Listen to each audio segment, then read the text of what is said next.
मेहनत, जिद्द आणि योग्य मार्गदर्शनाच्या जोरावर शिष्यवृत्ती परीक्षेत उल्लेखनीय यश मिळवणाऱ्या कैपुबा सुभेदार काका विद्यालय क्रमांक 48 मधील विद्यार्थ्यांचा विशेष सत्कार करण्यात आला। विद्यार्थ्यांच्या या यशामुळे विद्यालयाच्या शैक्षणिक गुणवत्तेची पुन्हा एकदा प्रचिती आली।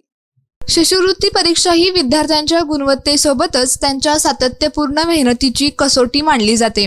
या परीक्षेत विद्यालयातील इयत्ता 4थी, 5वी आणि 7वीच्या विद्यार्थ्यांनी उल्लेखनीय कामगिरी केली। इयत्ता 4थीतील साकी फिरोज अथनीकर हिने 154 गुण मिळवले। इयत्ता 5वीतील आराध्या सतीश गावकर हिने तब्बल 238 गुण तर स्वरा नामदेव शिंदे हिने 180 गुण मिळवून यश संपादन केले। इयत्ता 7वीतील श्रेयस दत्तात्रय पाटील याने 210 गुण मिळवले। या गुणवंत विद्यार्थ्यांच्या सत्कार समारंभाचे प्रास्ताविक गणेश साळुंखे यांनी केले।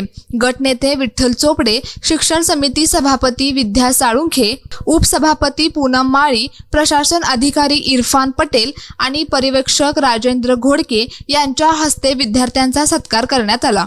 विद्यार्थ्यांच्या यशामध्ये शिक्षकांचे मार्गदर्शन महत्त्वाचे ठरले। 4थीसाठी वर्षा राणी पाटील, 5वीसाठी निवृत्ती तरवाळ आणि 7वीसाठी संपत पाटील यांनी मार्गदर्शन केले।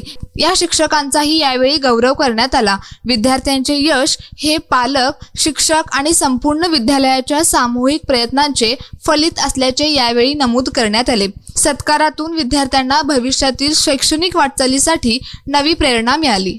सोबतच हा व्हिडिओ जास्तीत जास्त शेअर करा आणि माय महाराष्ट्राला सोशल मीडियावर नक्कीच फॉलो करा।